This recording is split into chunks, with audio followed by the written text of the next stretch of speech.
Hello and welcome to this second reflection for the second Sunday of Lent. Today we're going to focus on the character of Abraham.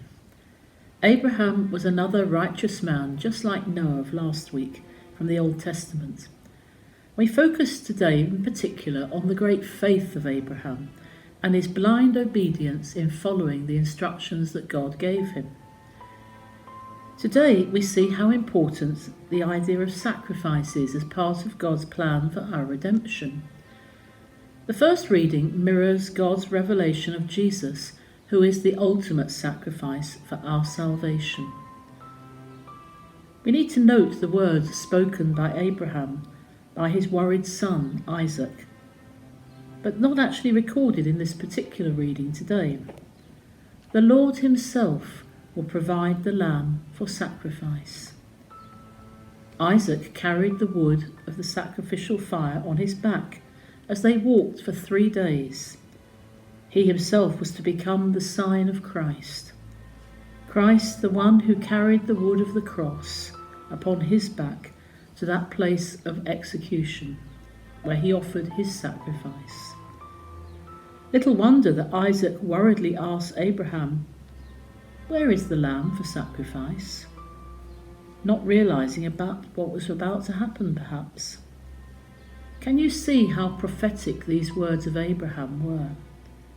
Yes, the Lord himself will provide a lamb for the sacrifice, not only in the there and then of that moment, but also pointing to the future day when God will sacrifice his only Son, Jesus Christ, the Lamb of God, pointed out by John the Baptist for all sinners.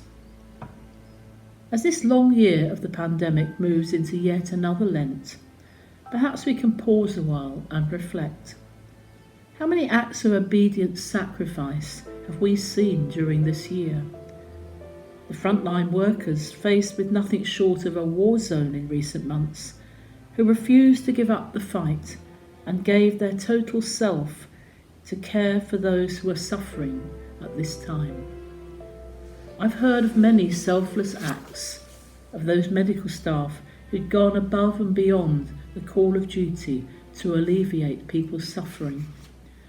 I heard a beautiful story in the news the other day of a Catholic chaplain who had been called into the hospital to anoint a patient dying from COVID.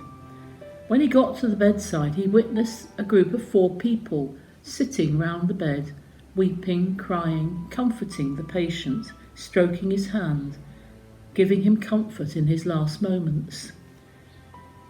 The chaplain presumed that they were members of the family, but he discovered it was in fact the doctor and the nurses who had been caring for this patient over several weeks. They had come to know him and love him in the absence of his family. They had become his family and were prepared to be his family at this last, most poignant moment. The chaplain could do nothing but weep with them. It reminded me of Jesus' reaction to the death of his friend Lazarus.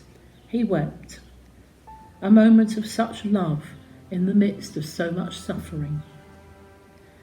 Listen now to the words of Jesus, the words of Abraham.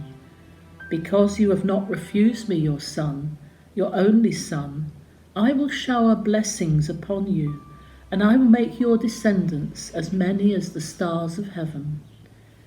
We too receive many blessings when we obediently call the follower of Jesus to love as he has loved. We only have to think in recent months of Sir Captain Tom, who gave all he had in the eventide of his life. He showed love for those who had cared for him during his life. Particularly, he was very fond of the people who'd helped him when he'd had his hip replacement. He wanted to repay them. Look at the blessings he received from his tiny, small sacrifice, walking round his backyard with his wheelie day after day. People responded to his example of love, and they too began to show love. Love is contagious. It comes from making those little sacrifices in life, which may seem very insignificant in comparison to the sacrifice of Christ, but nevertheless it can change the world and its attitudes. That was the legacy of Captain Tom, who gave us 100 years of his life. May he rest in peace and rise in glory with Christ and receive his eternal reward.